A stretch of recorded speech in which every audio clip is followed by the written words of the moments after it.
was a horrifying scene. One of China's super elite high-speed trains smacked into the back of another train that had stalled, killing 39 people. A train driver died and 8 others were injured after a bullet train derailed Saturday in Rongjiang County, in China's Guizhou province.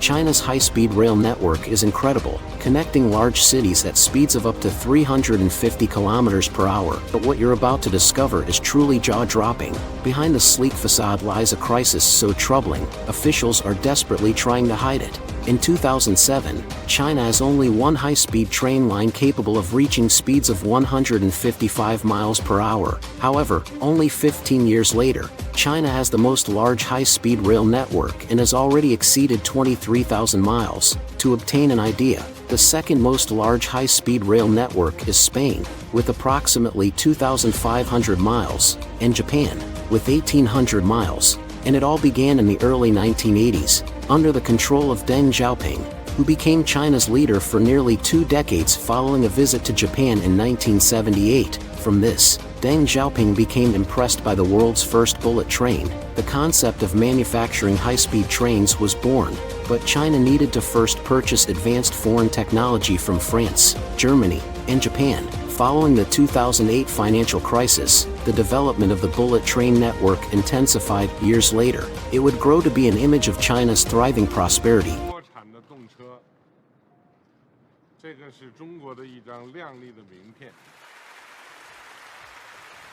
The issue is that by 2035, they intend to have 70,000 kilometers, 43,000 miles, of high-speed rail lines, nearly quadruple the existing length, and these goals may be an unwise decision. So, if China's high-speed rail line is a sign of the country's economic success to the rest of the world, why is it a terrible idea to continue developing it for many years? Because most Chinese citizens labor in the countryside or small towns, the necessity for a bullet train network was overlooked. As a result, they weren't required to travel to the major cities. This all changed in 2001, when China joined the World Trade Organization. As a result, manufacturers began to require a large workforce. As a result, an increasing number of people went from the countryside and small towns to the big cities to work in the manufacturing industry. At the time, China became the world's factory, and an estimated 290 million Chinese citizens had relocated from the countryside to the metropolis, because there was less and less land to build houses on. Over the last 30 years, living in the big cities became more expensive. For 2 reasons, a high-speed rail network began to make more sense. First, commuters should be able to avoid the high costs of big cities by living in inexpensive surrounding cities. For example, costs of housing 70% less in Kunshan, a medium-sized city of less than 1 million people placed around 37 miles from Shanghai. In addition, the bullet train ride between the 2 cities takes just 19 minutes and costs $3. As a result, the bullet train increased the quality of life for millions of people, allowing them to travel easily around the country, working in one place and living in another. The second reason that constructing a massive rail network of bullet trains made sense was that by 2008, the Chinese government had already begun working on several high-speed rail projects. However, the worldwide financial crisis of 2008 hastened this procedure because the government believed that investing in various infrastructure projects was the best way to avert a recession. The Beijing-Shanghai Railway alone employed over 100,000 people, in addition to the various other sectors that benefited. So creating a high-speed rail network made sense up to this point because the first lines connected the largest and most populated cities. For example, the line between Beijing, a city of 22 million people, and Shanghai, a metropolis of 28 million people, was finished in 2011. It's no surprise that it's the most profitable bullet train line in the world, with annual revenues of $970 million. In general, the earliest lines are the most profitable as they were built in the highest density inhabited region of China, the East. In fact, low population density is the primary reason why the United States without a bullet train network while Europe does. But let's get back to the point. It should be emphasized that the construction of bullet train lines is quite expensive. According to the OECD, building lines for trains traveling at 217 miles per hour costs 90% more than building lines for trains traveling at 155 miles per hour. However, other lines, like as the one between Beijing and Shanghai, are located in densely populated areas and can justify the high price in terms of both daily travel frequency and ticket costs. However, because China's existing bullet train network has become larger than it should be, it has gone from being cost-useful and efficient to millions to being a major concern for the Chinese economy.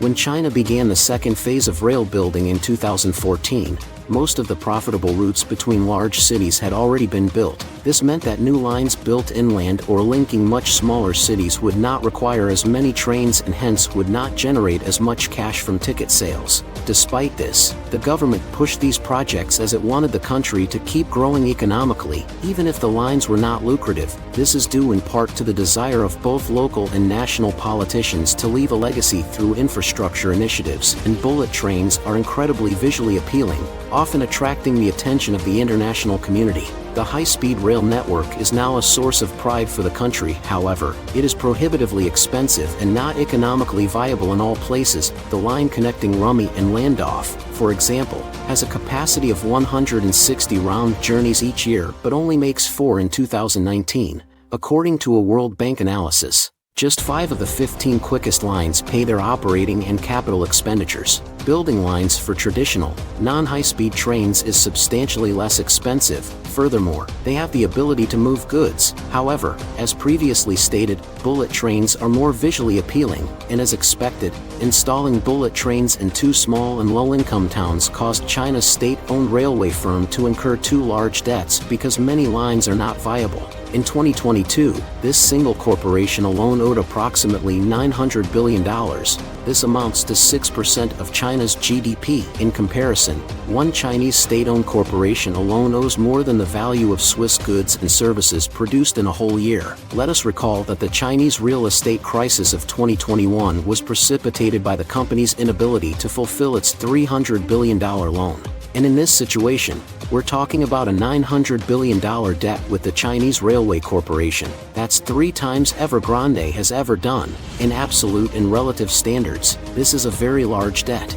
That is why, in March 2021, China's State Council issued a statement targeted at stopping local governments from constructing unviable projects and incurring massive debt loads. The text emphasized the restriction on constructing high-speed rail infrastructure with predicted utilization rates less than 80%. In this case, only large cities will benefit from the building of train lines capable of reaching 117 miles per hour. However, 1 year later, at the end of May 2022, the same State Council passed a resolution to issue debt bonds for $43 billion to finance railway structures of the Chinese State Railway Company, which appears to be a contradiction because the goal is to keep expanding the high-speed system, but many of the biggest towns are already connected. As a result, while China's bullet trains were a tangible representation of the country's rapid economic progress, their unmanaged construction represents the inefficiency of overplanned economies in which resources are provided as needed to get a project off the ground.